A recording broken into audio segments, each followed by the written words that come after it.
Kenapa surah Al-Kahfi ini dianjurkan untuk dibaca? Karena salah satunya adalah untuk menangkal fitnah yang sangat besar yang disebut dengan fitnatud dajjal. Dan itu disebutkan dalam sebuah hadis yang dikeluarkan Al-Imam Muslim berdasarkan lisan Nabi SAW. Apabila seseorang berjumpa dengan Dajjal, apa kata Rasul? Falyaqra alaihi fawatiha suratil kahfi.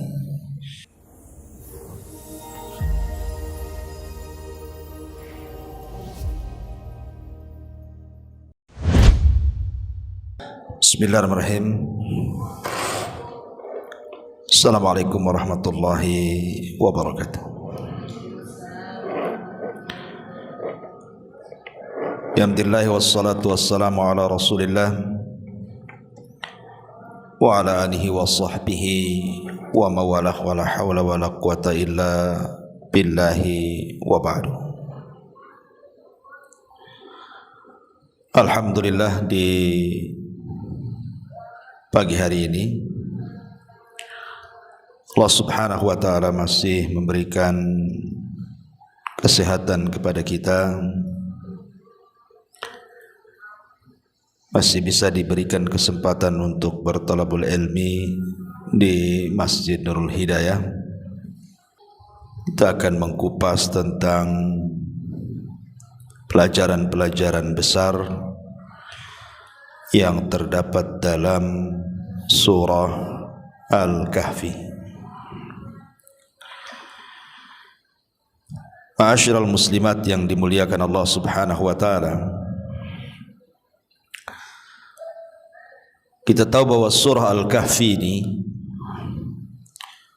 adalah satu surat yang dianjurkan membaca di malam dan hari Jumat. Karena Nabi SAW yang mengatakan dari hadis Abi Sa'id Al-Khudri radhiyallahu an, man qara'a surat Al-Kahfi lailatal jum'ati adha'a lahu min nuri fima bainahu wa bainal baitil atiq. Barang siapa yang membaca surah Al-Kahfi pada malam Jumat, ia akan diterangi dengan cahaya di antara ia dan juga Ka'bah. Hadis ini dikeluarkan oleh Imam Ad-Darimi dalam sunannya dan disahihkan oleh Syekh Nasiruddin Al-Albani dalam kitabnya Sahih At-Targhib.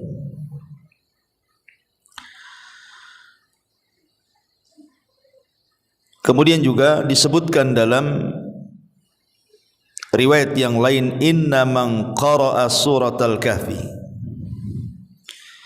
yaumal jum'ati adha'a lahu min nuri ma bainal jum'ataini. Sesungguhnya barang siapa yang membaca surah Al-Kahfi di hari Jumat, ia akan diterangi dengan cahaya di antara dua Jumat.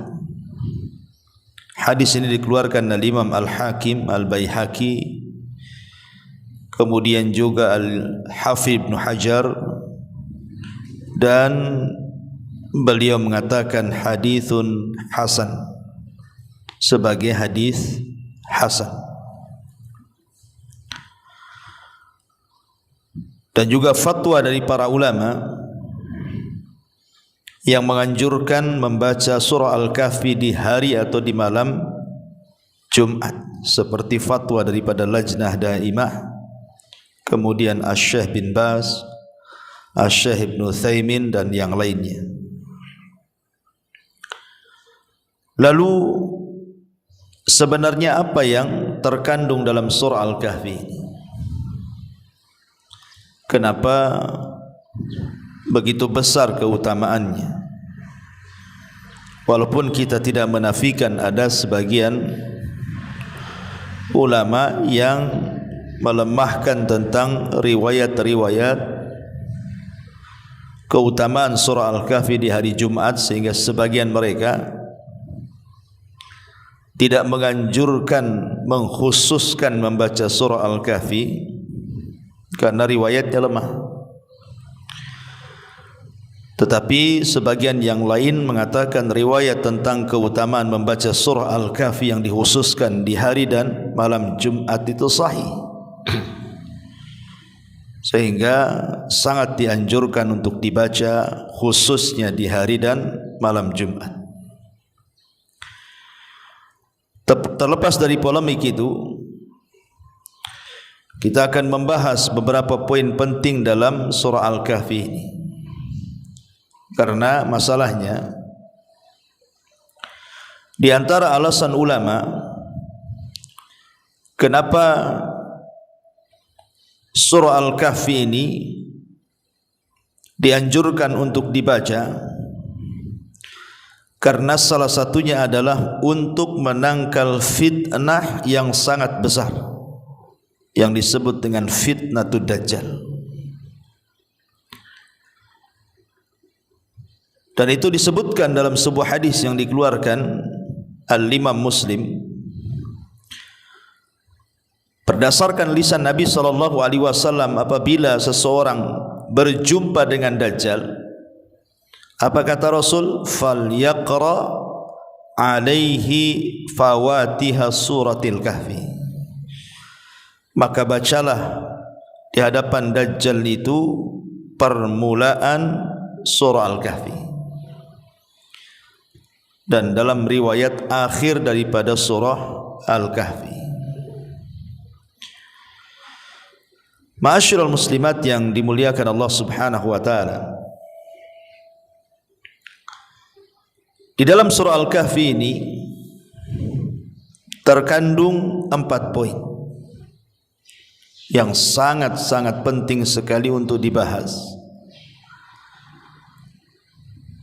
di mana 4 poin ini rangkuman daripada fitnah-fitnah Dajjal.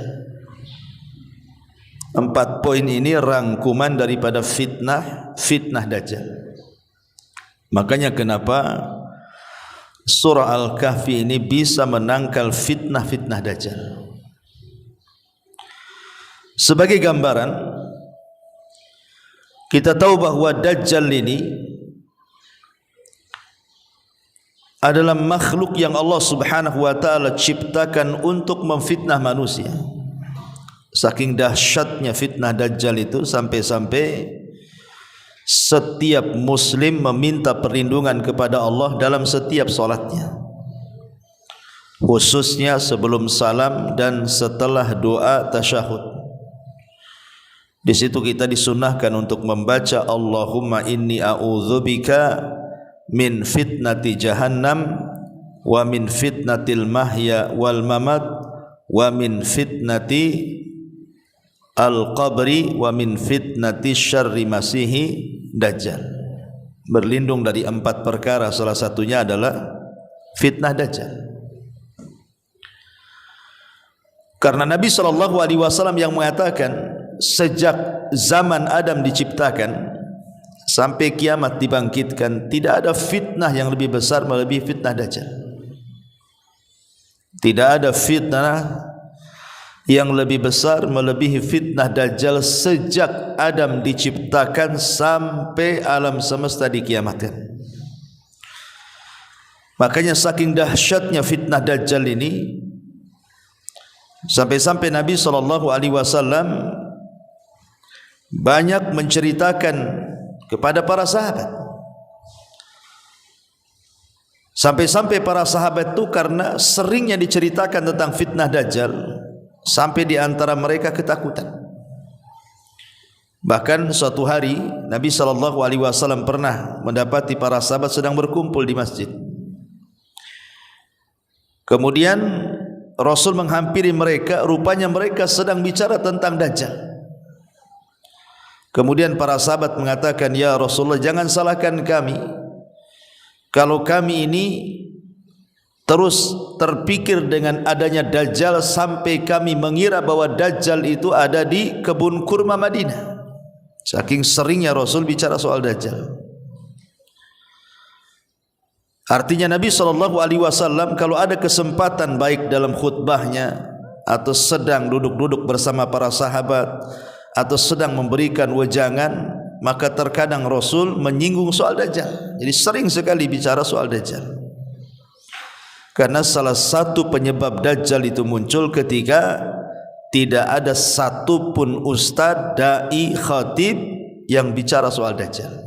Sehingga akhirnya Dajjal dilupakan, saat itulah Dajjal dikeluarkan. Ma'asyiral muslimat yang dimuliakan Allah Azza wa Jalla, kita fokus kepada surah Al-Kahfi. Lalu apa hubung kait antara surah Al-Kahfi ini dengan fitnah Dajjal? Ini yang kita akan bahas. Di dalam surah Al-Kahfi itu ada 4 kisah yang menarik. Pertama, kisah Ashabul Kahfi itu sendiri. Kisah Ashabul Kahfi itu sendiri. Kisah tentang cerita anak-anak muda yang memperjuangkan agama, kemudian masuk ke dalam gua dan ditidurkan dalam gua selama beberapa abad. Kemudian yang kedua, ada kisah Ashab Al-Jannataini, kisah pemilik 2 kebun, di mana salah satu pemilik 2 kebun itu terfitnah dengan dunia, kufur kepada Allah Subhanahu wa taala alias kufur nikmat. Kemudian yang ketiga, kisah tentang bagaimana Musa alaihi salatu wassalam entah berapa hari, berapa bulan, berapa tahun, tidak dijelaskan dalam Quran, berjalan mencari seorang nabi yang bernama Khidir untuk diambil pengetahuannya bersama pembantunya Yusa ibn Nun. Kemudian yang terakhir, kisah tentang seorang raja yang keliling dunia hanya untuk mendakwahkan dakwah tauhid. Raja ini disebut dengan Dzulqarnain. Dia tidak pernah duduk di singgasananya. Dia keliling ke ujung barat, timur, selatan dengan membawa pasukannya hanya untuk menyebarkan dakwah tauhid. Inilah 4 kisah yang masyhur terdapat dalam surah Al-Kahfi. Taib, ma'asyiral muslimat yang dimuliakan Allah Subhanahu wa taala. Berarti kalau kita simpulkan dari 4 kisah ini, pertama, kisah Ashabul Kahfi bicara tentang fitnah agama.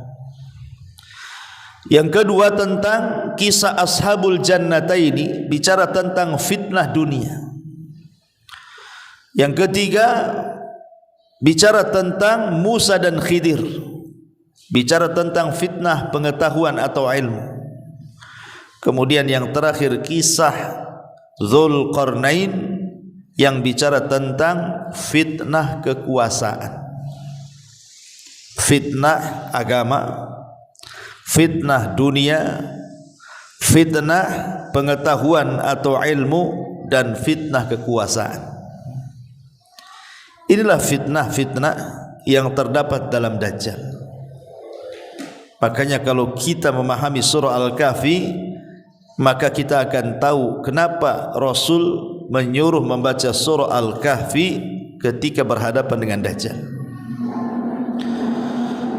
Taib, kita akan masuk pada fitnah yang pertama, fitnah agama atau fitnah keyakinan. Bicara tentang kisah Ashabul Kahfi,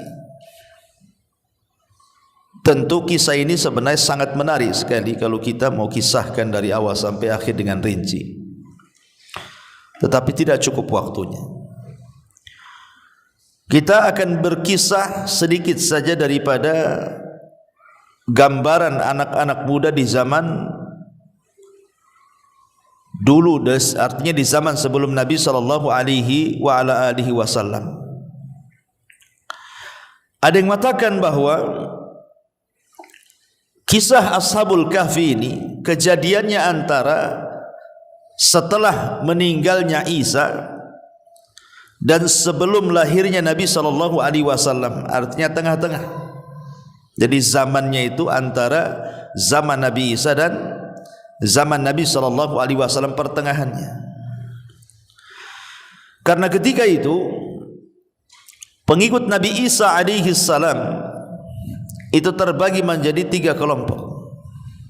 Pengikut Isa menjadi 3 kelompok. Kelompok yang pertama, mereka adalah orang-orang yang berperang melawan orang-orang Yahudi dan mereka gugur sebagai syahid. Orang-orang yang mereka berperang melawan orang-orang Yahudi dan gugur sebagai syuhada. Mereka lah orang-orang yang istiqamah di zaman itu dengan syariat Isa, orang-orang Nasrani yang murni akidah mereka. Kemudian kelompok yang kedua, kelompok yang tidak bisa mempertahankan akidah Nasraninya, sehingga mereka akhirnya murtad dan mengikuti orang-orang Yahudi. Kemudian kelompok yang ketiga inilah yang kemudian mereka istiqamah, berusaha mempertahankan akidah Isa bin Maryam dengan berbagai macam fitnah yang mereka hadapi. Mereka bersembunyi dan mereka terus memperjuangkan syariat Isa dan istiqamah. Lah inilah yang kemudian akar cerita Ashabul Kahfi ini, kelompok yang ketiga. Ma'asyiral muslimat yang dimuliakan Allah Azza wa Jalla, ada 2 versi tentang kisah Ashabul Kahfi ini. Versi yang pertama, karena jumlah Ashabul Kahfi ini tidak banyak, Al-Quran menyebutnya paling sedikit jumlah mereka 3 orang, dan yang keempatnya seekor anjing. Atau jumlah mereka adalah 4 orang dan yang kelimanya seekor anjing.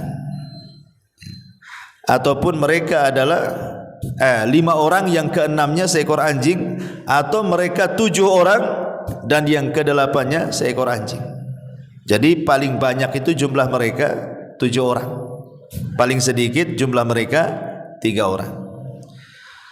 Tapi Allahu a'lam, pendapat yang kuat wallahu a'lam menurut jumhur mufassirin bahwa jumlah mereka 7 orang dan yang ke-8-nya seekor anjing, ya. Jadi dahulu ada 7 pemuda ini mengadakan safar. Mereka para muwahhidun. Mereka adalah orang-orang yang istiqamah dengan ajaran Isa bin Maryam. Karena ingat, di zaman itu agama yang paling hak adalah agama Nasrani. Kan Islam belum ada. Tapi setelah Islam muncul, maka tidak bisa kita katakan Nasrani yang paling hak, justru Islam yang paling hak. Tapi di zaman itu memang Nasrani adalah agama yang paling hak. Ajaran Isa itu kan Rasul belum ada. Jadi 7 anak-anak muda ini sedang safar. Akhirnya lewat di sebuah kerajaan. Jadi lewat di sebuah kerajaan, dan kerajaan itu di gerbang. Tidak bisa masuk ke kerajaan untuk melewati perjalanan mereka, kecuali harus lewat gerbang. Masalahnya kerajaan itu, di gerbang itu disediakan berhala. Siapapun yang lewat dari gerbang itu dan masuk ke kerajaan tadi, maka dia tidak boleh lewat kecuali harus menyembah berhala. Tidak boleh lewat. Sebab kalau tidak menyembah berhala dan tetap lewat, dibunuh. Akhirnya 7 orang ini ketika dihadapkan untuk menyembah berhala tidak maulah, karena mereka adalah orang-orang yang berakidah. Mereka orang-orang yang istiqamah dengan ajaran Isa bin Maryam. Terpaksalah kemudian Mereka pun menunggu di luar gerbang itu. Lah saat menunggu di luar gerbang, secara otomatis mereka perlu makan, perlu minum dan begitu seterusnya. Kemudian mereka punya ide untuk membuat tempat pemandian. Ya. Jadi mungkin kayak sekarang ini toilet umum lah gitu ya. Jadi dipisah, ini untuk ikhwan, ini untuk akhwat gitu ya. Akhirnya kemudian setelah mereka membuat seperti itu, banyaklah orang-orang yang lewat sebelum masuk kerajaan, entah mereka ingin mandi, ingin buang hajat gitu ya. Maka mereka akan menggunakan jasa tempat pemandian yang dibuat oleh anak-anak muda ini. Ya, hanya dengan cara itu mereka cari uang kan gitu ya. Akhirnya kemudian lewatlah anak raja membawa wanita yang bukan istrinya, yang bukan mahramnya. Jadi ketika itu anak raja ini hendak masuk ke pemandian tersebut, maka oleh anak muda ini dilarang. Kalau engkau ingin masuk silahkan, tapi yang si wanita sebelah sana, tidak boleh ikhtilat. Ya. Tapi kemudian karena dia anak raja, dia sesumbar dan mengatakan, kau tidak tahu siapa saya ini anak raja, biarkan saya dengan wanita ini masuk. Akhirnya kemudian karena anak-anak muda ini juga tidak bisa apa-apa, dia anak raja situ. Akhirnya masuklah ke tempat pemandian itu dia dan wanita tersebut. Anak-anak muda ini geram, berdoa kepada Allah Subhanahu wa taala untuk ditimpakan sesuatu kepada anak raja itu. Akhirnya tiba-tiba Allah binasakan dia dan perempuan itu di tempat pemandian. Kabar ini sampai kepada raja, murka raja. Akhirnya kemudian disuruh menangkap anak-anak muda ini. Larilah anak-anak muda ini. Akhirnya sampailah mereka di sebuah gua. Sebelum sampai di sebuah gua, mereka ketemu dengan seorang penggembala kambing. Jumlah mereka 6. Kemudian penggembala kambing ini akhirnya beriman, mengikuti ajaran tu 6 anak muda ini. Akhirnya ikut beriman, jadi jumlahnya 7. Dan penggembala ini memiliki seekor anjing. Akhirnya kemudian oleh penggembala inilah ditunjukkan kepada gua tadi. Masuklah kemudian anak-anak muda ini dan penggembala tadi, dan anjingnya disuruh jaga di depan pintu gua. Akhirnya Allah tidurkan sampai 3 abad lebih. Ini satu versi tentang kisah Ashabul Kahfi. Versi yang kedua yang masyhur, dan ini yang masyhur kalau ini ya, yang banyak dikisahkan. Jadi Ashabul Kahfi itu bukan orang biasa. Mereka adalah anak-anak para pejabat. Mereka anak-anak orang kaya. Mungkin kalau di zaman sekarang ini anak-anaknya wali kota, anaknya gubernur, anaknya anggota DPR, dan begitulah. Pokoknya bukan sembarang orang, anak-anak para pejabat, orang-orang kaya. Jadi suatu hari kerajaan ini membuat semacam pesta kerajaan, pesta raya yang biasa dilakukan oleh kerajaan sekian tahun sekali. Dan itu wajib setiap daerah mengirimkan para perwakilannya untuk hadir di pesta kerajaan itu. Lah salah satu perwakilan itu adalah para pejabat dan juga anak-anaknya. Disuruh hadir ke pusat, ya, meramaikan apa yang disebut dengan pesta raya kerajaan itu. Masalahnya pesta raya kerajaan itu ada sesembahan berhala. Jadi setiap yang datang itu harus menyembah berhala yang disembah oleh rajanya. Lah akhirnya kemudian anak-anak muda ini yang tidak ada koordinasi satu dengan yang lainnya itu, yang pikirannya masih fitrah mentauhidkan Allah, tidak mau. Tapi kan belum berkumpul karena tidak tahu mana satu yang beriman dari anak-anak raja itu. Nah, rupanya ada sebagian mereka tidak mau, akhirnya menyingkir dari pesta itu. Kemudian duduk. Kemudian datang lagi yang menyingkir, kemudian duduk di sebelahnya. Kemudian lain lagi menyingkir, duduk di sebelahnya. Ini tidak ada koordinasi anak muda ini. Tidak kenal pun satu dengan yang lainnya. Akhirnya kemudian mereka mau tanya ini takutnya intel, takutnya apa gitu, tapi memberanikan diri saling bertanya, kenapa tidak ikut pesta itu dan malah menyendiri di situ. Disitulah mulai angkat bicara satu dengan yang lainnya bahwa mereka tidak setuju dengan perayaan itu. Rupanya setelah berkumpul jumlah mereka sampai 7 orang. Ya. Ada yang mengatakan 3 orang, ada yang mengatakan 5 orang, ada yang mengatakan 7 orang gitu ya. Tapi pendapat yang kuat wallahu alam 7 orang. Semuanya anak-anak pejabat. Lah rupanya ketika mereka sama sekali tidak mau menyembah berhala kerajaan itu, sampailah berita ini kepada intel raja bahwa anak-anak pejabat ada yang tidak mau menyembah berhala. Ditangkaplah 7 anak muda ini. Ditangkap ya. Akhirnya kemudian mereka diberikan kesempatan untuk berfikir beberapa hari. Kemudian mereka pun akhirnya setelah mengajukan beberapa hari untuk berfikir, 1, 2, 3 hari mereka akan menyembah berhala atau tidak gitu ya. Karena ada ancaman dari raja, lah kesempatan berfikir selama 1, 2, 3 hari itu digunakan untuk kabur. Mereka lari dari kerajaan dan raja pun murka, disuruh mengejar anak-anak muda ini. Sampailah kemudian di sebuah gua. Di sebuah gua, akhirnya mereka masuk ke dalam gua tersebut. Kemudian Allah tidurkan 3 abad. Itu sekilas saja kisah Ashabul Kahfi dari 2 versi itu.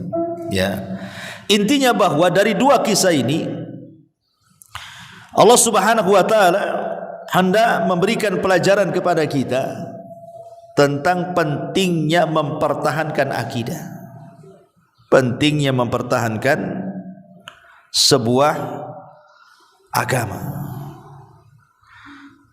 Makanya di dalam Al-Quran Allah mengatakan dalam surah Al-Kahfi itu pelajaran bagi Rasul apa? Fala'allaka bakhi'un nafsaka ala atharihim illam yu'minu bihadal hadithi asafa. Inna ja'alna ma'alal ardi zinatan laha linabluwahum ayyuhum ahsanu amala.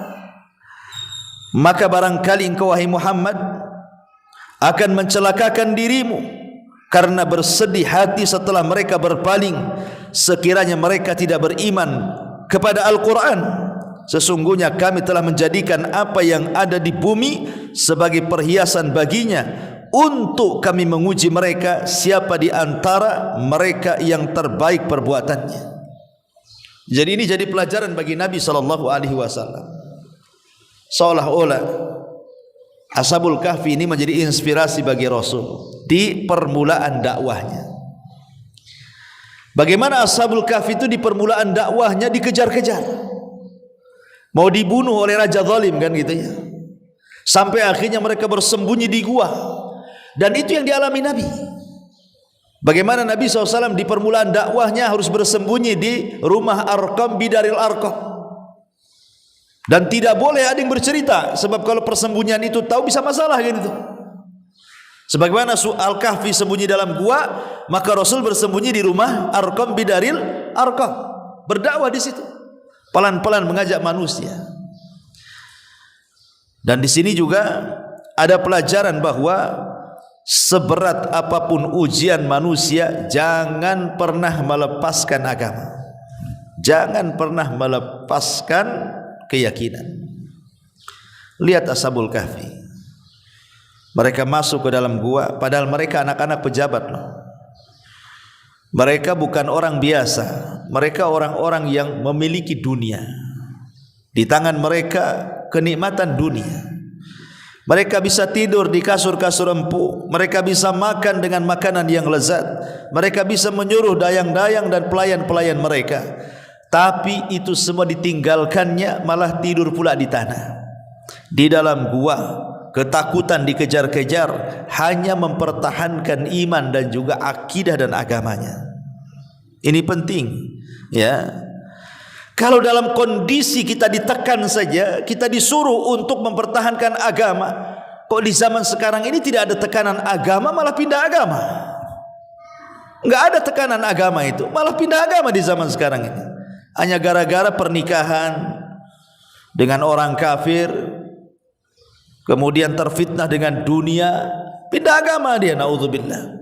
Ya, ini kan persis seperti yang disabdakan Nabi SAW, nanti di akhir zaman itu akan terdapat fitnah seperti penggalan malam. Paginya beriman, sorenya kafir. Sorenya beriman, paginya pula kafir, gitu ya. Kenapa? Karena menjual agama mereka dengan dunia yang sangat murah, kata Rasul. Taib, ma'asyiral muslimat yang dimuliakan Allah Azza wa Jalla, di sini ada keteguhan yang luar biasa dari Ashabul Kahfi sebagai pelajaran bagi kita bahwa sesulit apapun seseorang, jangan sampai menanggalkan iman. Lihat Nabi SAW saat mendihar istri-istrinya, dia tidur di ruangan yang sampingnya itu adalah kandang kuda. Jadi ini kandang kuda, di sini ada ruangan gitu. Ketika itu Umar bin Khattab radhiyallahu an adalah orang yang marah kepada Hafsah, karena Hafsah putrinya. Jangan-jangan lantaran Hafsah Rasul marah kemudian mendiharnya. Dan Abu Bakar juga sama marah dengan Aisyah. Jangan-jangan Aisyah inilah yang membuat Rasul marah. Akhirnya Umar bin Khattab ingin berjumpa karena terjadi berita waktu itu Rasul menceraikan istri-istrinya. Maka Umar ingin memastikan apakah betul Nabi menceraikan istri-istrinya termasuk putrinya Hafsah. Jadi dicarinya Rasul, rupanya ada di ruangan yang sangat sederhana di samping kandang kuda. Di situ Rasul tidur, ya. Jadi Umar bin Khattab radhiyallahu an izin masuk tapi tidak diberikan izin. Mungkin Umar ini takut kalau Rasul tidak suka mendengar soal pembicaraan soal istri-istrinya. Jadi Umar ini berteriak kepada orang di sekitarnya yang menjaga siapa yang boleh masuk, siapa yang tidak, bahwa aku tidak akan membicarakan soal rumah tangga Nabi. Ketika kemudian Rasul mendengar bahwa maksud Umar tidak akan membicarakan itu, baru Rasul mau. Artinya Rasul tidak mau membicarakan itu sebenarnya. Maka Umar pun dipersilahkan masuk. Disitulah Umar kaget. Dia melihat Nabi SAW tidur di atas pelepah kurma. Kemudian Umar terbayang bagaimana kekuasaan Kisra, kekuasaan Kaisar, gitu ya. Bagaimana Raja Romawi, mereka diagungkan dengan dunia yang melimpah di hadapan mereka, kasur yang empuk, dayang-dayang, makanan yang enak, kemudian juga kerajaan Persia, Najasyi dan begitu seterusnya. Sehingga Umar mengatakan kepada Rasul, ya Rasulullah, aku sudah pernah melihat Kaisar, Kisra, Najasyi, gitu ya. Mereka diagungkan dengan dunia, sementara engkau adalah seorang Nabi. Ya, kenapa kau seperti ini, gitu. Maka Nabi SAW mengatakan, ya Umar, sesungguhnya apakah kau suka Allah menyegerakan kepadaku di dunia seperti mereka? Sesungguhnya kemuliaan itu hanya ada pada Allah Subhanahu wa taala. Diingatkan Umar. Diingatkan, makanya Umar radhiyallahu an, kata-kata ini melekat ketika dia berkata kepada Abu Ubaidah ibnul Jarrah. Dia mengatakan, wahai Abu Ubaidah, innallaha a'azzana bil Islam, faman ibtagha al-izzata bighairi ma a'azzana Allah adzallana Allah. Wahai Abu Ubaidah, kemuliaan itu hanya ada pada Islam. Siapapun yang mencari kemuliaan di luar Islam, kau tidak akan dapat. Ya, artinya di sini apa yang dinasihatkan Rasul kepada Umar, dinasihatkan pula Umar kepada Abu Ubaidah ibnul Jarrah. Tetapi Abu Ubaidah adalah orang yang tidak pernah berubah dengan dunia. Sampai Umar mengatakan, semua manusia terubahkan dengan dunia kecuali engkau wahai Abu Ubaidah. Dunia tidak pernah merubahmu. Taib, ma'asyiral muslimat yang dimuliakan Allah Azza wa Jalla, pelajarannya adalah bagaimana Nabi SAW dalam kesederhanaan dia mengajarkan kepada para sahabat dan kita, dalam kesederhanaan apapun, dalam kesulitan apapun, jangan sampai melepaskan Islam dengan terfitnah dengan dunia. Ini pelajaran yang besar dari surah Al-Kahfi dalam kisah Ashabul Kahfi di sini. Mempertahankan agama, akidah dan tauhid bagaimana caranya. Ini yang pertama. Yang kedua,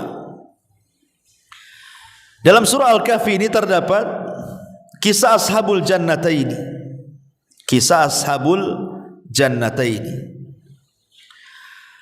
Jadi dahulu di zaman sebelum Nabi SAW, ada yang mengatakan ini di zaman Bani Israel, kisah-kisah Israiliyat gitu ya.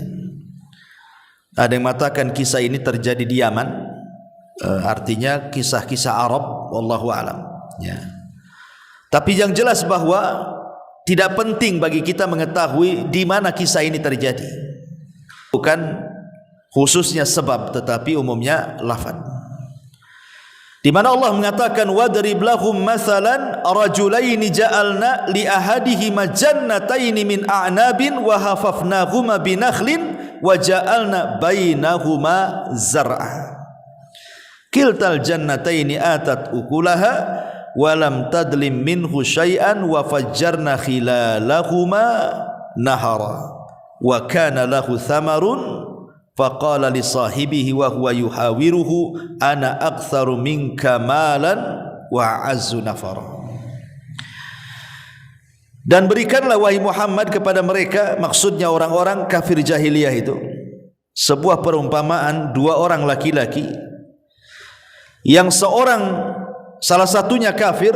Kami berikan dua buah kebun anggur dan kami kelilingi kedua kebun itu dengan pohon-pohon kurma, dan di antara keduanya kebun itu kami buatkan ladang. Kedua kebun itu menghasilkan buahnya dan tidak berkurang buahnya sedikit pun, dan di celah-celah kedua kebun itu kami alirkan sungai.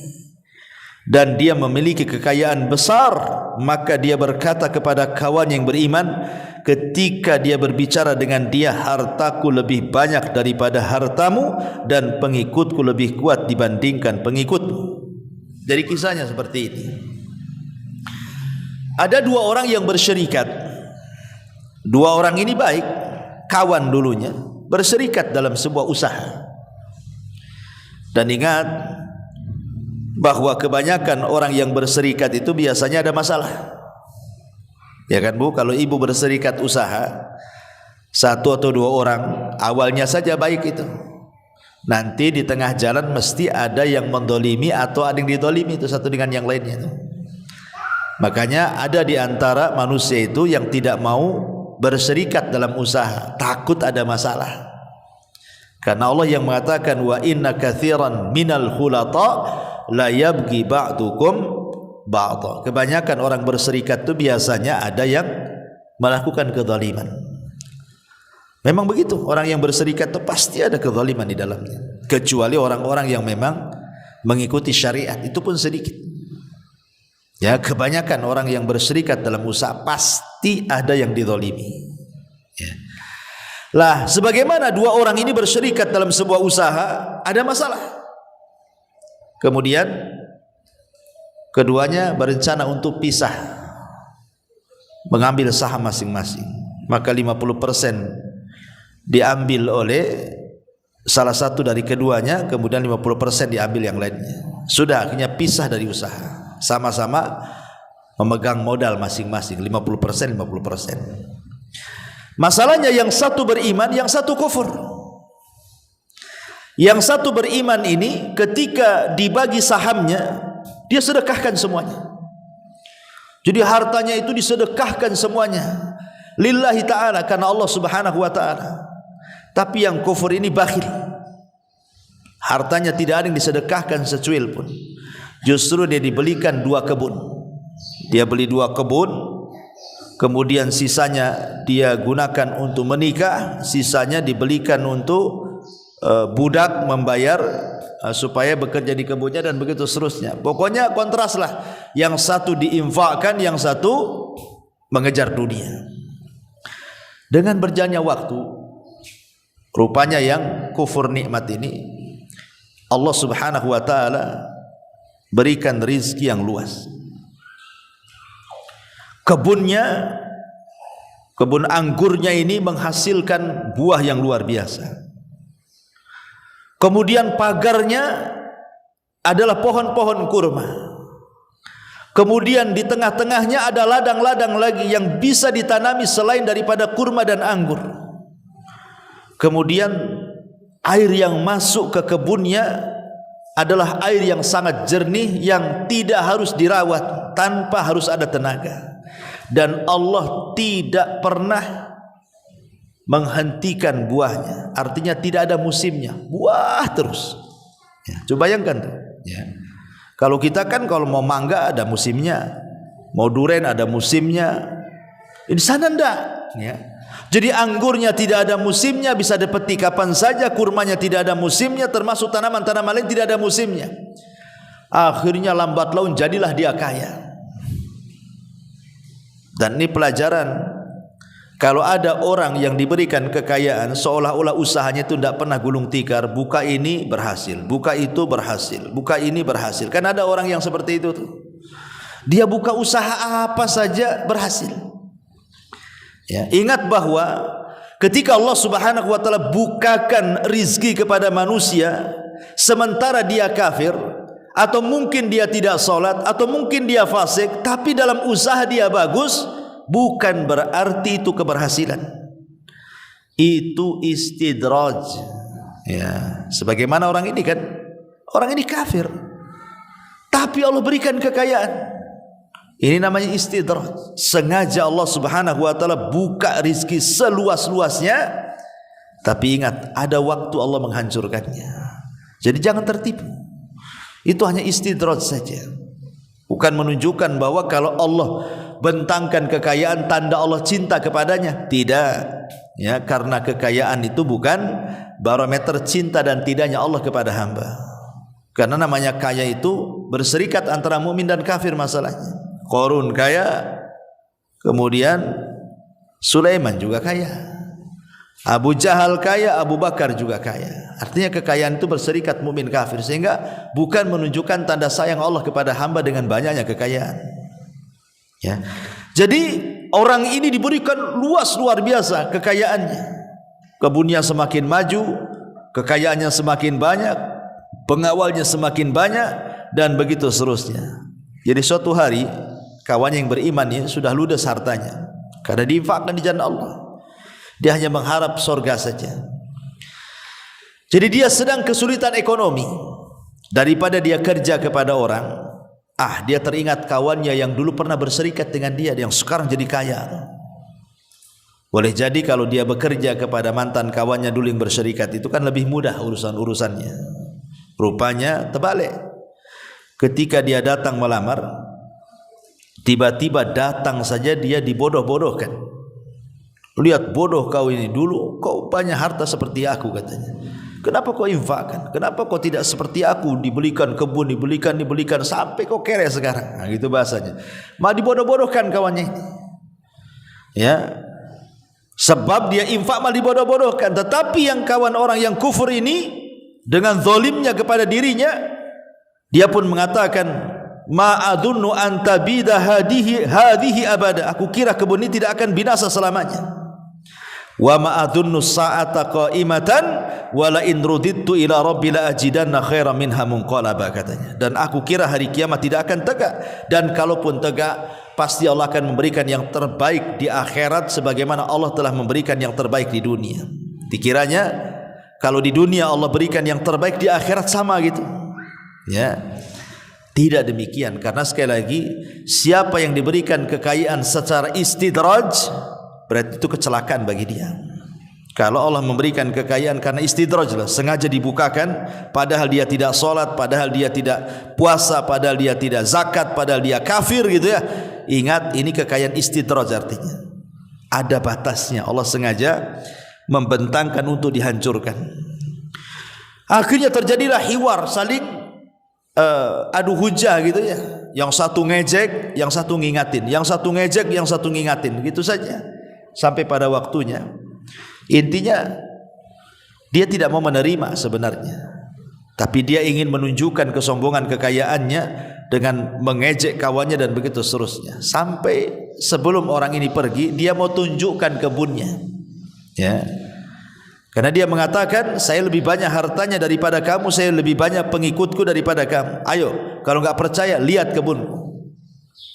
Ketika masuk dalam kebunnya, yang kawan orang yang beriman ini mengingatkan, ya, walaula iddakhalta jannata qulta masyaallah la quwata illa billah. Cobalah sebelum kau masuk kebunmu itu jangan lupa membaca masyaallah la quwata illa billah. Seolah-olah apa orang ini mengatakan, orang yang beriman ini, bahwa kebun ini milik Allah, bukan milik kamu. Maka katakan Masya Allah. Kalau bukan karena kehendak Allah, kamu tidak akan kaya, gitu ya. Katakan Masya Allah. La quwata illa billah. Engkau ini tidak ada daya dan kekuatan, semua milik Allah kok, kan itu.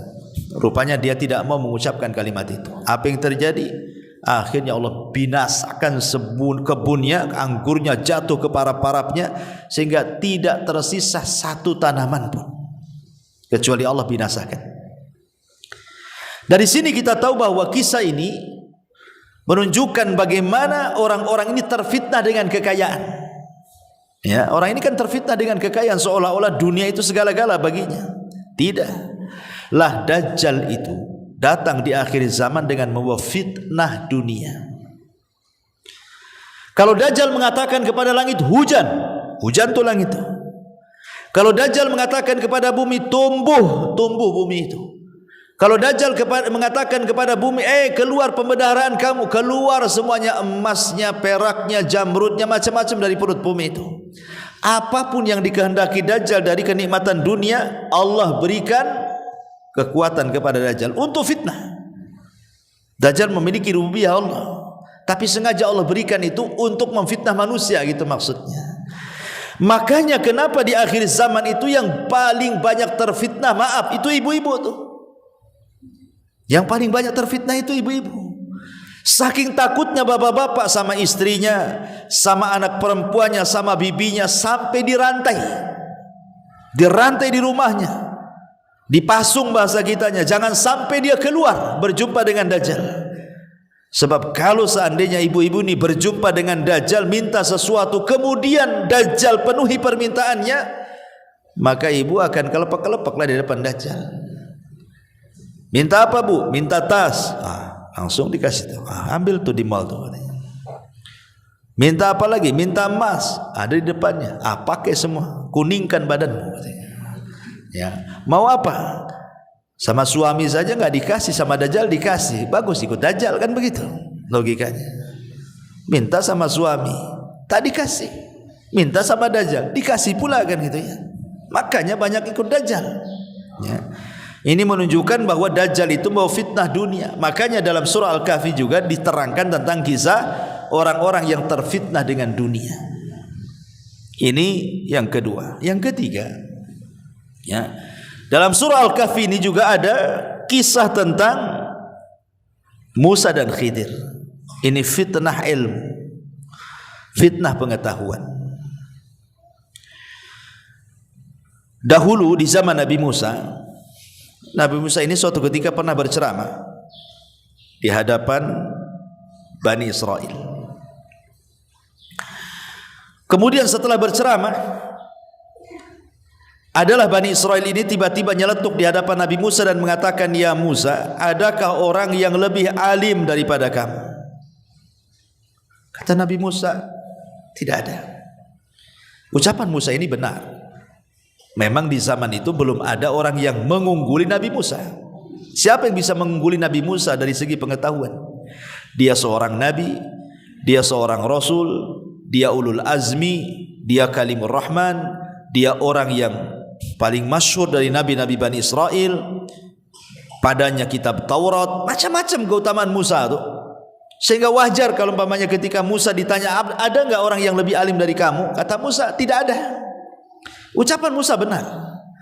Cuman yang jadi masalah, Musa ketika mengatakan tidak ada itu lupa mengucapkan kalimat insya Allah. Itu saja sebenarnya.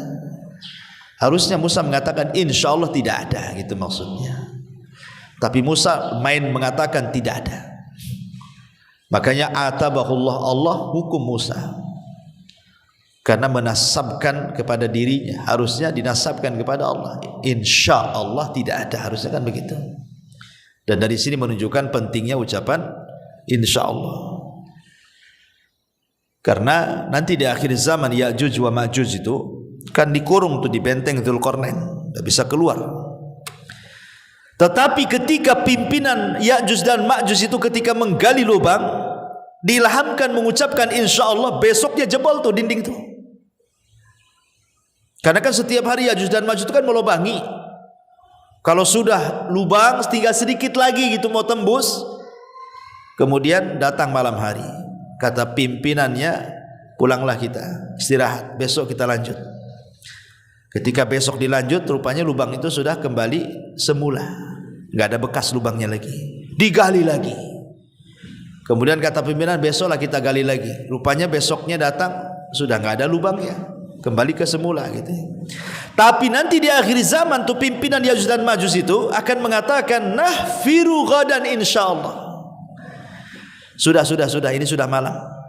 Insyaallah besok kita akan gali lagi. Ketika pimpinannya diilhamkan mengucapkan insyaallah, mereka datang, lubang itu tidak kembali semula, masih ada. Makanya mereka meneruskan. Dan pimpinannya mengatakan, insyaallah besok kerja lagi.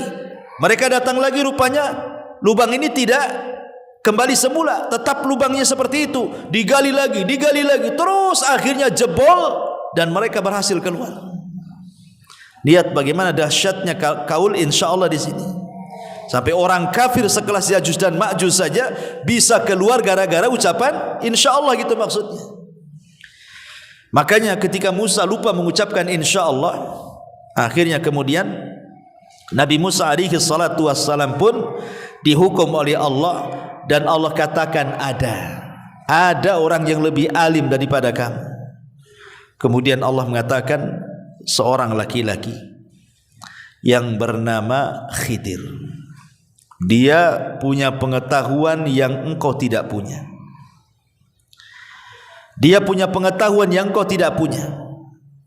Sebenarnya secara tingkatan-tingkatan derajat, Musa itu jauh lebih mulia dibandingkan Khidir.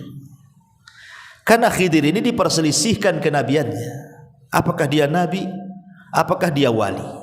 Ada yang mengatakan dia nabi, ada yang mengatakan dia wali. Paling tinggi derajatnya nabi saja, tidak sampai ke derajat rasul. Tapi Musa ini kan bukan hanya nabi, rasul, ulul azmi, kalimur rahman, punya kitab Taurat gitu ya. Gak ada apa-apa kalau mau dibanding-bandingkan antara Khidir dengan Musa ini. Musa jauh lebih mulia. Tapi Allah subhanahu wa ta'ala ingin mengajarkan kepada Nabi Musa apa? Menundukkan kesombongan dan menanamkan rahmat, kasih sayang. Sebab kalau orang sudah hilang kesombongan, pasti akan tertanam kasih sayang. Tapi ketika orang itu tertanam kesombongan, maka yang terjadi adalah kerasnya hati sehingga dicabut rahmat pada dirinya. Jadi pelajaran terbesar sebenarnya pada kisah Nabi Musa dan Khidir itu adalah dua perkara ini. Berusaha untuk tidak sombong, berusaha untuk menanamkan rahmat kasih sayang. Dari mana kita tahu? Karena Allah subhanahu wa ta'ala memerintahkan Musa yang jauh lebih mulia belajar kepada yang di bawahnya. Artinya kan melepaskan kesombongan di situ. Ya. Yang kedua, menanamkan rahmat. Karena pelajaran yang diterima Nabi Musa dari Khidir itu semua cerita rahmat, kasih sayang. Contoh, pelajaran yang pertama, Nabi Musa diajarkan apa? Melubangi kapal. Nabi Musa dengan Khidir naik kapal nih. Pemilik kapal ini orang miskin. Ya. Kemudian ketika sampai di tepian, tiba-tiba Khidir melubangi pula, merusak kapalnya orang miskin, dirusak kapalnya. Musa heran lah, ini yang sudah punya kapal orang miskin dirusak pula kan gitu kan. Tapi sebenarnya Khidir ini ingin mengajarkan kepada Musa kasih sayang kepada orang miskin ini. Sebab apa? Sebab kalau kapal itu tidak rusak, tidak dilubangi oleh Khidir, maka kapal itu akan diambil penguasa zalim. Jadi kalau nampak nih ada kapal bagus nih, prajurit lewat, oh kapal bagus nih punya siapa? Ambil. Nah, diambil, akan diambil. Tapi ketika melihat oh kapalnya rusak, apa itu kapal rusak, biarkan saja. Nah, jadi sebenarnya Khidir itu merusak kapal karena kasihan dengan orang miskin itu. Sebab kalau tidak dirusak diambil gitu ya. Maka dirusak sama Khidir supaya jangan diambil. Nanti kalau memang orang fakir itu mau memakai, tinggal diperbaiki saja. Ini kan menanamkan kasih sayang namanya kan, kepada orang miskin. Kemudian kisah yang kedua, pelajarannya adalah ketika Nabi Musa alaihi salam nampak ada anak kecil, Nabi Khidir nampak ada anak kecil, tiba-tiba diambil, disembelih, dibunuh. Ya Musa otomatis ini marah lah kan gitu kan, kok bunuh orang, kok sembarang main bunuh-bunuh gitu ya. Tapi Khidir ingin menanamkan kasih sayang di balik pembunuhan anak kecil itu, karena Khidir seorang nabi, diberitahu oleh wahyu bahwa anak ini kalau besar nanti durhaka sama orang tuanya, kasihan sama orang tuanya, daripada menyiksa orang tuanya, kubunuh saja. Tentu ini juga sebagai dalil bahwa Nabi Khidir itu bukan wali tapi nabi. Kenapa? Karena Khidir tahu sebagai mukjizatnya anak kecil yang dibunuhnya ini kalau sudah besar akan jadi durhaka. Tidak mungkin Khidir tahu kecuali karena wahyu. Berarti dia seorang nabi. Itu bagi yang berpendapat Khidir nabi gitu ya. Berarti di sini pun ada pelajaran kasih sayang. Khidir membunuh anak kecil supaya kalau sudah besar tidak menyusahkan orang tuanya. Kemudian yang ketiga, ketika Khidir dan Musa masuk ke sebuah daerah, ingin dijamu gitu ya. Rupanya satu desa itu bakhil, tidak ada yang mau ngasih jamuan kepada Musa dan Khidir. Maka Khidir mengajak Musa, ayo kita keluar cari kampung lain.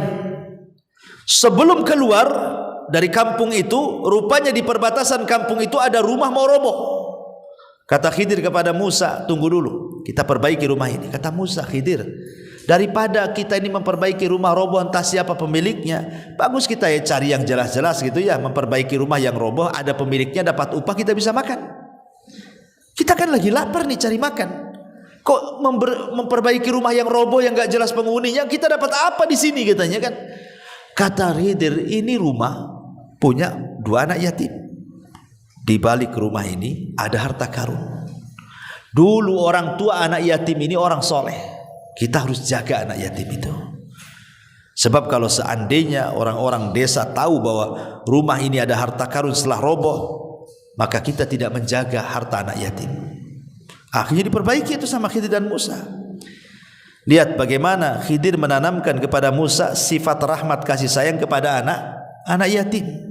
Ya, yang pertama orang miskin, yang kedua kepada orang tua, yang ketiga kepada anak yatim. Lah jadi pelajaran yang diambil oleh Nabi Musa kepada Khidir itu apa? Pertama menundukkan kesombongan, di mana Musa suruh belajar kepada orang yang di bawahnya. Yang kedua, pelajaran-pelajaran Khidir kepada Musa semua bicara soal apa? Soal kasih sayang. Ya, itu pelajaran besarnya yang bisa kita petik dari kisah Khidir dan Musa. Dan lebih daripada itu, Khidir mengajarkan kepada Musa tentang luasnya rahmat Allah, luasnya pengetahuan Allah. Ketika Khidir berada di perahu bersama Nabi Musa, nampaklah ada burung terbang nukik gitu ya. Kemudian burung ini mengambil seteguk air lautan, kemudian terbang lagi. Kemudian Khidir mengatakan kepada Musa, wahai Musa, ilmumu kalau dikumpulkan dengan ilmuku kalau digabungkan, ilmumu kalau dikumpulkan dengan ilmuku yang digabungkan, itu tidaklah kecuali hanya sebatas tegukan burung itu. Itulah banyaknya ilmu kita berdua, seperti air yang diteguk burung itu katanya. Adapun pengetahuan Allah itulah seluas samudra ini katanya. Nah ini juga ada pelajaran bahwa jangan pernah sombong dengan ilmu yang sedikit, karena ilmu Allah itu luas. Khidir ini seolah-olah mengingatkan, kan Musa ini kan waktu berceramah dikatakan kan sama Bani Israel, wahai Musa, ada nggak orang yang lebih alim? Kata Musa nggak ada katanya. Di sini Khidir mengingatkan, Musa, ilmumu dengan ilmuku ini dibandingkan ilmu Allah, itu hanya seperti seteguk air yang dimakan atau diminum burung kemudian pergi. Lah samudra ini ilmu Allah gitu, jangan sombong gitu maksudnya. Kita ini siapa gitu dibandingkan ilmu Allah. Lah ini juga Nabi Musa diajarkan bahwa tidak boleh orang itu takabur, ya, sombong tidak boleh. Ma'asyiral muslimat yang dimuliakan Allah Azza wa Jalla, Dajjal itu salah satu fitnahnya adalah sombong, kesombongan. Karena dia seolah-olah memiliki pengetahuan yang tidak dimiliki manusia. Dia diberikan rububiyah Allah Subhanahu wa taala yang tidak diberikan kepada manusia dengan pengetahuannya Dajjal itu. Makanya kemudian Dajjal itu sanggup menyuruh langit untuk hujan-hujan, menyuruh langit untuk kering-kering, menyuruh bumi untuk tumbuh-tumbuh, menyuruh bumi untuk kering ya kering. Pokoknya luar biasa Dajjal itu. Sampai-sampai ada orang anak muda ini beriman, punya pengetahuan, thalabul ilmi, mencari Dajjal, ya, mencari Dajjal, kemudian ketemu sama prajuritnya dan mengatakan, mau kemana kamu? Saya mau berjumpa dengan Dajjal. Oh, tidak bisa, engkau tidak mungkin berjumpa dengan Tuhan kami, kata pengikutnya itu. Tetapi kemudian Dajjal mengetahui bahwa ada anak muda yang beriman yang ingin berjumpa. Kata Dajjal, biarkan dia berjumpa denganku, katanya.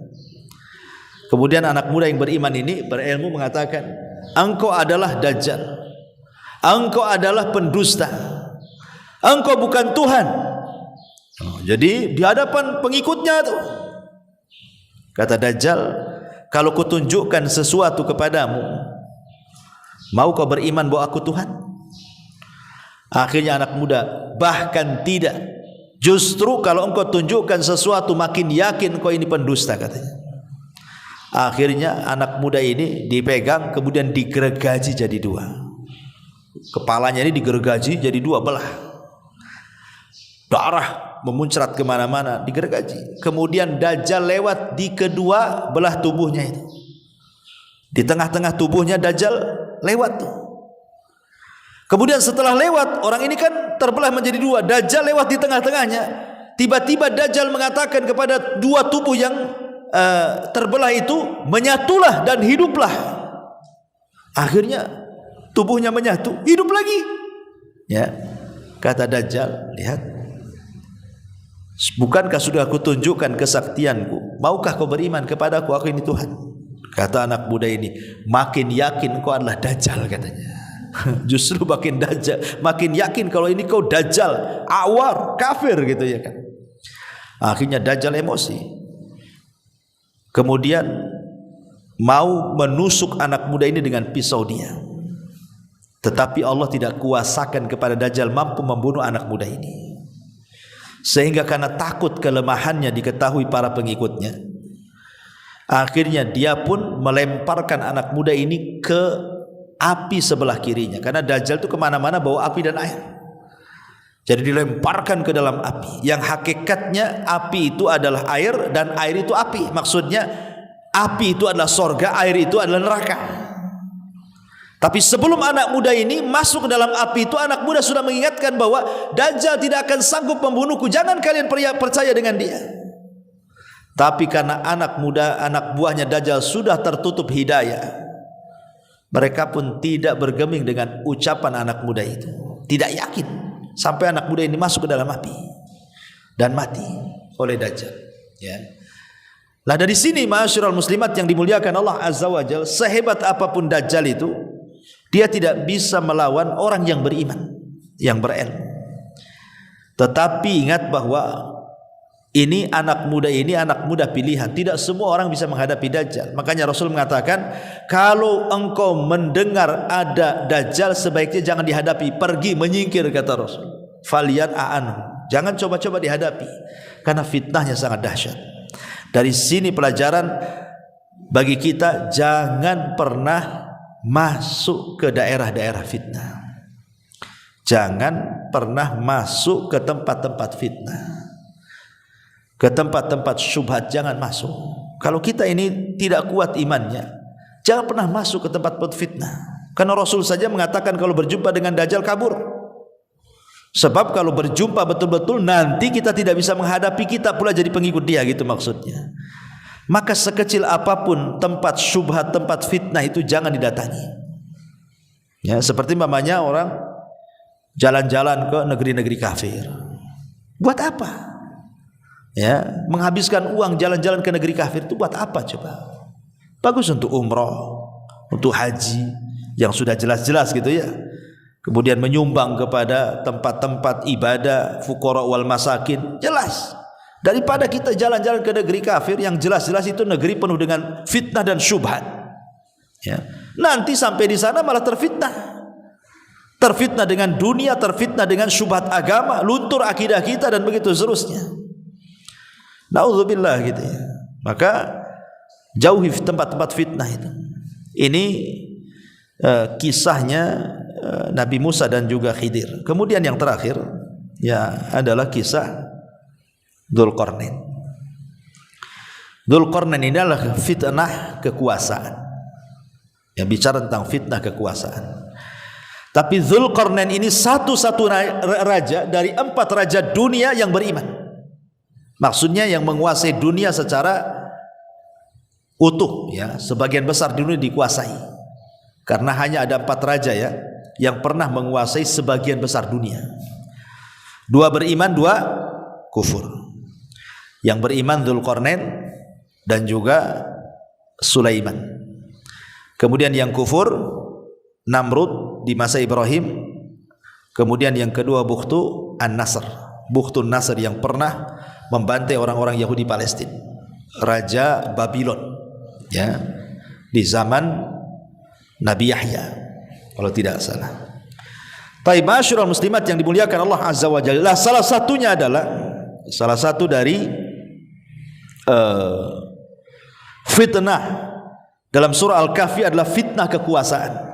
Tapi Dzulqarnain ini berbeda dengan Namrud yang terfitnah dengan kekuasaan dan berbeda dengan Bukhtun Nasr. Dia jadikan kekuasaannya untuk dakwah. Dia jadikan kekuasaannya untuk berdakwah. Jadi dia itu subhanallah melakukan perjalanan yang disebutkan dalam Al-Quran itu ke 3 arah. Jadi Dzulqarnain ini dia berjalan ke 3 arah disebutkan di dalam Al-Quran itu. Kemana saja coba? Pertama, Maghrib Asy-Syamsi. Dia mengarah ke tempat terbenamnya matahari, ke arah barat. Jadi perjalanan Dzulqarnain itu ke arah barat. Baru yang kedua Matla' Asy-Syamsi, ke arah terbenamnya terbitnya matahari. Jadi perjalanan yang pertama ke arah barat, ke arah terbenamnya matahari.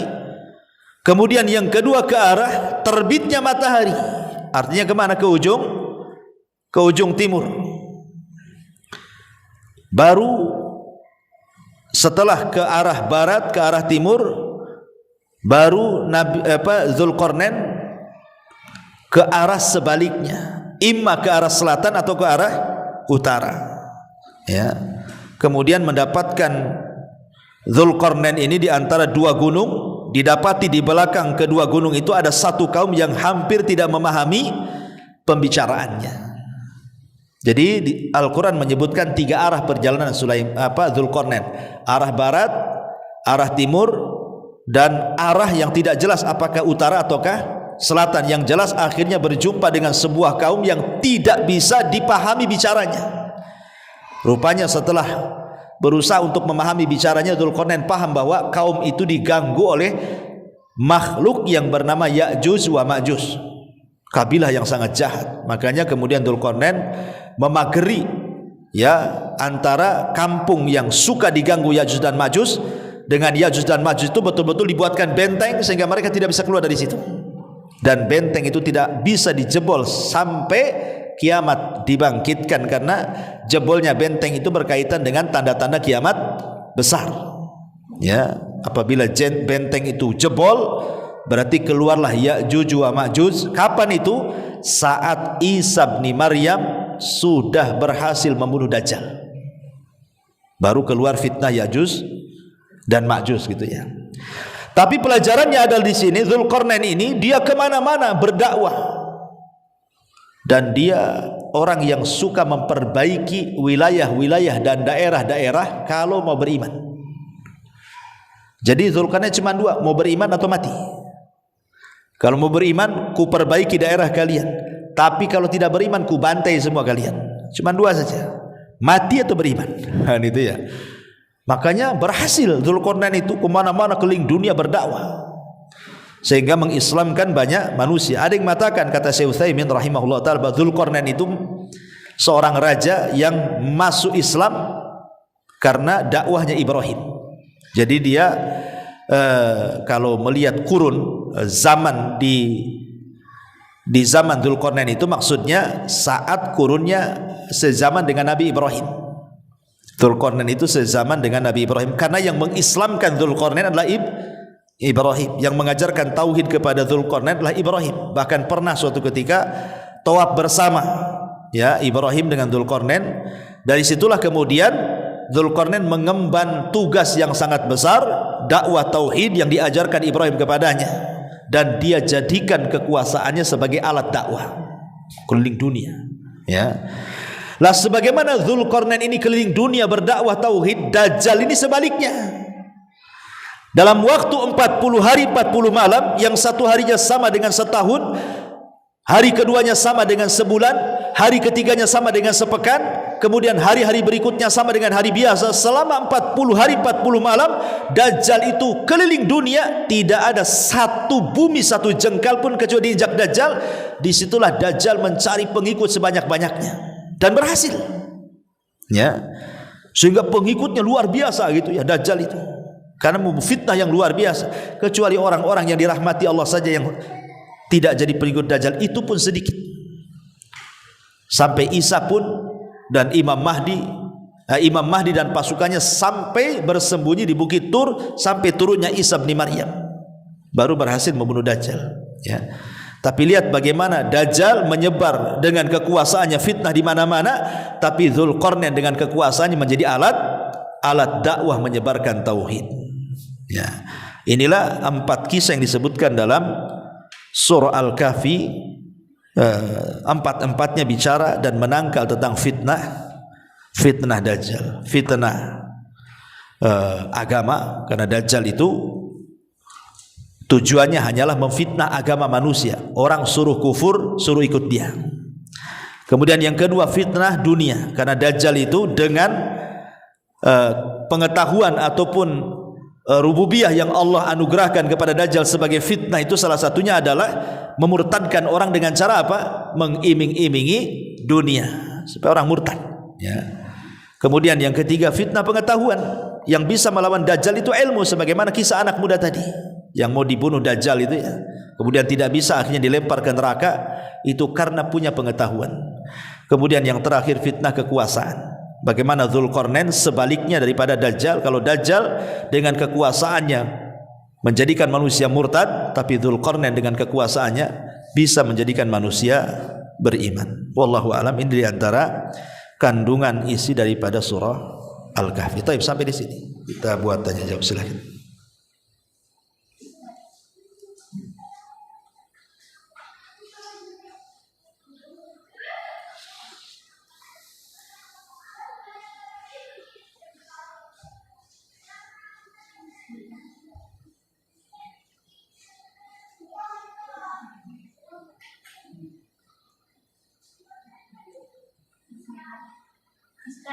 Iya. Kalau orang itu belajar, hari itu kan orang itu belajar dengan perempuan. Kalau orang itu enggak semuanya itu tobatnya itu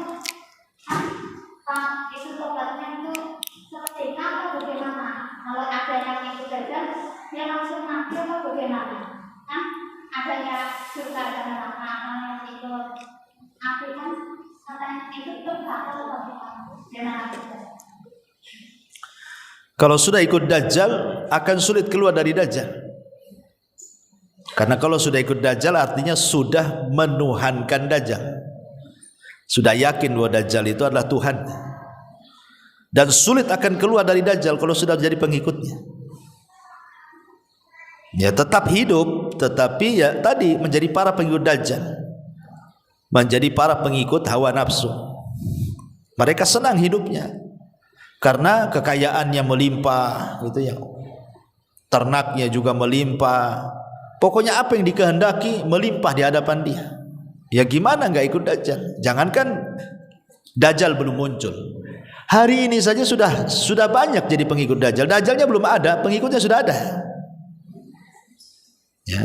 Siapa mereka? Ya para pengikut hawa nafsu, orang-orang yang hubud dunia, orang-orang yang cinta dengan dunia. Itu kalau ketemu Dajjal cocok tuh, salaman tuh. Orang-orang yang hubud dunia, orang-orang yang lebih mencintai dunia dibandingkan akhirat, belum datang Dajjal saja sudah jadi pengikutnya tuh. Karena Dajjal itu mengiming-imingi pengikutnya dengan dunia, gitu. Jadi para pengikut Dajjal itu hubud dunia. Belum ada Dajjalnya orang sudah hubud dunia. Ya kalau ketemu Dajjal ya jadi boloknya lah, jadi kawannya. Nah dari sini kenapa di akhir zaman itu orang mudah ikut Dajjal? Karena ya seperti itu. Belum keluar saja sudah terfitnah dengan fitnahnya. Seperti fitnah kekuasaan. Dajjal belum ada, dia sudah jadi Dajjal pula kan gitu ya. Dia yang jadi Dajjal kecilnya lah bahasanya. Dengan kekuasaannya justru bukannya digunakan alat dakwah, malah untuk kezaliman, untuk kerusakan. Nah ini Dajjal kecil lah namanya. Ataupun dengan pengetahuannya, bukannya mengajak manusia ke dalam hidayah, malah menyesatkan pula dengan pengetahuannya. Harusnya dengan ilmu itu orang dapat hidayah, tapi enggak, dengan pengetahuan sesat orang itu. Dibuat orang syirik, dibuat orang bid'ah, dibuat orang maksiat gitu kan. Dengan pengetahuannya, bukannya orang itu diarahkan ke tauhid, diarahkan ke sunnah, diarahkan ke taat. Ini malah sebaliknya dengan pengetahuannya. Nah, ini kan bahaya ya. Padahal Nabi SAW itu tidaklah meminta tambah dalam kehidupannya kecuali 3 perkara. Pertama ilmu, Rabbi zidni ilma, ya Allah tambahkan ilmu kepadaku. Yang kedua umur, ya Allah buatlah umurku berkah, panjang tapi berkah. Kemudian amal. Ya, Nabi SAW hanya minta 3 perkara. Tambahan ilmu, tambahan umur supaya berkah, tambahan amal supaya bertambah. Selebihnya Rasul tidak meminta tambah, apalagi harta, apalagi apa, enggak. Bahkan kekuasaan pun Nabi SAW lebih baik berjumpa dengan kawan-kawannya di Rafiqil A'la saat Jibril menawarkan gitu ya, apakah mau kau lanjutkan kekuasaanmu dan Allah berikan kenikmatan yang banyak? Kata Rasul, tidak, sebaiknya aku meninggal saja, aku ingin berjumpa dengan kawan-kawanku di Rafiqil A'la. Rasul menghindar, tidak mau ya kan? Nah, intinya bahwa kalau jadi pengikut Dajjal ya sudah, dia kan gak akan keluar dari situ. Wallahu a'lam.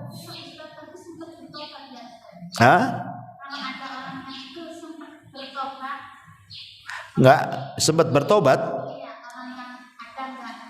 Nggak ada riwayatnya. Nggak ada riwayatnya orang yang ketemu Dajjal habis itu tobat. Kecuali kalau Dajjalnya sudah mati. Kalau Dajjalnya sudah mati, kemudian mereka menjadi tawanan Isa bin Maryam dan Al-Mahdi, mereka kan dipaksa untuk beriman. Kalau tidak mati, disitulah banyak yang tobat, yang masuk Islam sebelum kematian Isa. Ya, wallahu a'lam. Ya.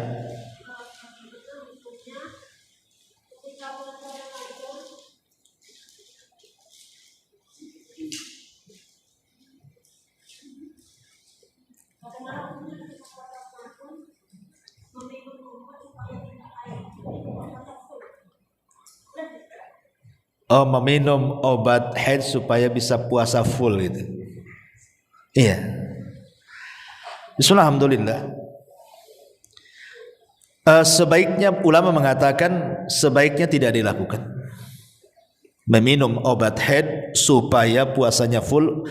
Yang saya baca dalam fikih-fikih itu sebaiknya tidak dilakukan, karena haid itu kan memang sudah difitrahkan bagi setiap wanita pasti keluar darah haid.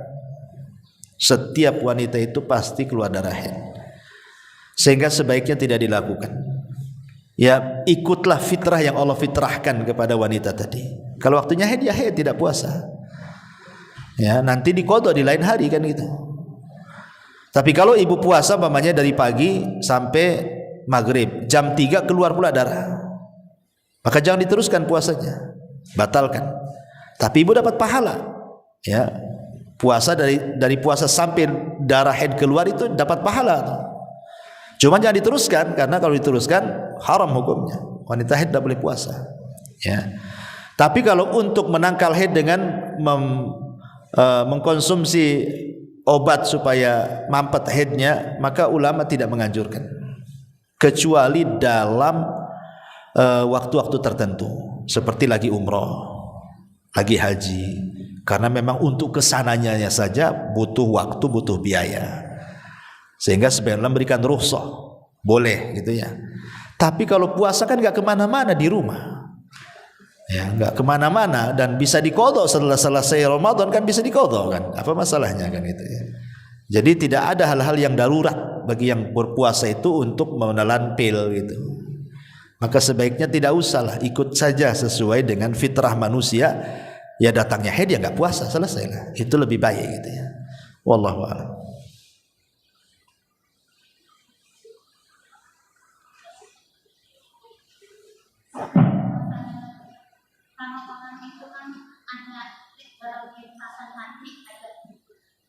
Semuanya ada perkataan kata-kata Ustaz kan kemarin bilang kalau orang yang kasar mati katanya enggak tetap di apa namanya dicatat ya Ustaz. Kalau kita ngomong lintasan mati, orang terlintas dalam mati katanya dicatat. Iya. Kalau kata-kata kufur seperti kan bin salatin itu yang bin salatin itu gimana? Dimaafkan nggak Ustaz? Apa? Kan kata-kata bin salatin itu kan katanya itu perkataan kufur kan Ustaz. Bin Salabin. Iya. Bin salatin itu yang ada orang surat. Iya itu. Yang mana itu? Nggak tahu. Itu katanya itu katanya itu untuk penyembahan itu sama orang Nasrani apa orang Buddha yang itu loh kata-kata bin salatin. Seperti usulan mengatakan bin salabin abrakadabra gitu Ustaz. Ah, kenapa? Dalam hati ada semacam kayak lintasan kayak gitu itu Apakah ucapan bin Salabin abrakadabra itu kalimat kufur? Dalam hati? iya katanya dicatat kalau lintasan dalam hati. Allahu alam, saya nggak tahu. Tapi bin Salabin itu apa sih artinya? Bin itu apa? Bin itu Salabin itu apa? Itu kan bahasa apa sebenarnya bin Salabin itu? Nggak tahu saya. Ya kalau dalam kalimat bin Salabin itu adalah dia isinya memanggil-manggil dewa, ya kan? Memanggil-manggil dewa, kalau itu bahasa Ibrani umpamanya, memanggil dewa-dewa tertentu, ya tidak boleh. Bisa saja mengandung kesyirikan. Kalau dalam bahasa itu bin Salabin itu, bin itu mungkin nama dewa anu, Salabin itu nama dewa anu, atau kakak beradik dewa gitu ya, bin adiknya, Salabin kakaknya, kan nggak tahu juga, ya kan? Yang ada abragadabrag ini nggak tahu juga nih itu bahasa apa kan. Allahu alam. Yang jelas panggilan-panggilan seperti itu lihat maknanya saja. Kalau maknanya memanggil-manggil jin, memanggil-manggil dewa, memanggil-manggil berhala, ya bisa tergandung kesyirikan. Tidak boleh, ya. Karena walaupun dalam hati sekalipun, kan itu, dalam hati sekalipun, kalau hal-hal yang kesyirikan itu kan masuk ke waswas setan itu namanya. Maka jangan diikuti. Karena terkadang ada orang itu diwaswasi setan ketika seseorang ditanya siapa yang menciptakan ini, Allah, menciptakan itu Allah, menciptakan ini Allah, menciptakan, sampai akhirnya waswas dalam hatinya, lu Allah siapa yang menciptakan Allah? Nanti sampai ke tingkat seperti itu. Ya, setan itu seperti itu. Atau orang yang lagi puasa, kadang-kadang setan ini datang untuk mengganggu niat. Ya, mengganggu niat, umpamanya ibu sahurnya kurang kenyang, atau bahkan tidak sahur sama sekali, mungkin karena capek habis tarawih makan gitu ya, terus capek tidur bablas sampai akhirnya subuh nggak sempat sahur. Ya, tapi ibu sudah niat puasa, ya sah-sah sajalah. Nanti siang ini setan datang, kadang-kadang setan korin itu. Ya, ibu lagi lapar, sudahlah makan aja, kau ini lapar. makan aja kan itu. Nah, itu kan setan kadang-kadang ada, karena kan namanya setan korin itu tidak diikat. Yang diikat itu kan marodatus setan gitu ya. Kalau korin dalam dada kita ini tidak diikat, nah, dia ngasih was-was juga gitu. Udah kalau nggak kuat minum aja, minum saja, kan nggak ada apa, nggak ada orang katanya. Ambil di kulkas itu banyak hidup. Kan kadang-kadang dia ngasih was-was tuh. Ya kalau setelah kena was-was, iyalah memang saya nggak kuat kayaknya, saya boleh nggak puasa nih nampaknya nih. Saya batalin aja lah. Nah, akhirnya ngelangkah dia ke kulkas. Sampai di kulkas ingat, astagfirullah, ini enggak ini setan. Balik lagi kan? Nah, ini kan jadi masalah nih. Ini namanya taradud niat. Ini aja jadi khilaf para ulama, ada yang mengatakan puasanya batal, ada yang mengatakan tidak. Nah, itu hati-hati kan? Nah, makanya harus masalah niat itu penting sekali. Kalau berazam puasa. Ya. Jangan kemudian dimain-mainkan niat itu. Wallahu a'lam. Taib, sudah? Satu lagi boleh.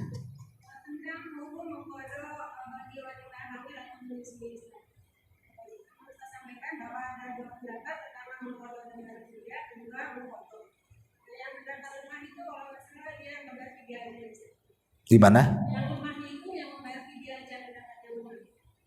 Iya, maksudnya gini, wanita yang menyusui dan yang hamil itu kan ada 3 kondisi. Kondisi yang pertama, dia buka karena takut kepada dirinya, bukan takut kepada janinnya. Maka ini dikiaskan dengan orang sakit, cukup qadha, tidak fidyah. Yang kedua, takut sama dua-duanya. Takut sama dirinya, takut juga sama janinnya. Takut sama dirinya, takut pula sama bayi yang disusuinya. Maka ini pun dikiaskan kepada orang sakit, karena asalnya takut kepada dirinya, bukan takut kepada bayinya sebenarnya. Makanya cukup qadha saja, tidak ada fidyah. Yang jadi masalah yang ketiga, dirinya tidak ada masalah, ibu tidak ada masalah. Cuman kalau saya puasa nanti air susunya kurang, jadi masalah sama bayinya. Kalau saya tidak puasa nanti masalah asupan janinnya. Kalau saya sih nggak ada masalah. Nah, berarti dia membatalkan bukan karena dirinya, tapi karena orang lain, karena janin. Nah, ini yang jadi polemik. Ada yang mengatakan dalam mazhab Syafi'i dia harus membayar 2, qadha dan fidyah. Qadha bagi dirinya karena dia membatalkan, fidyah karena orang lain. Ya, dan yang membayar fidyah ya bapaknya lah, bukan ibu kan. Ya. Dan itu berdasarkan fatwa Ibnu Umar dan Ibnu Abbas. Nah, tetapi dalam mazhab yang lain, dalam mazhab Ahmad, Hambali dan yang lainnya, wallahu alam, kalau tidak salah, dia cukup qadha, tidak ada fidyah. Tidak ada fidyah. Dan ini fatwa Syekh Utsaimin mengatakan tidak ada fidyah. Wanita hamil menyusui, mau takut sama bayinya, mau takut sama dirinya, mau takut dua-duanya, semua qadha, tidak ada fidyah. Itu fatwa Syekh Utsaimin. Ya, tapi kalau fatwa Syekh Ibrahim Ar-Ruhaili yang saya dengar di YouTube, dia mengatakan harus 2, qadha kepada dirinya, fidyah karena janinnya atau karena bayinya. Wallahu a'lam. Ini khilaf ulama lah kan itu. Nah.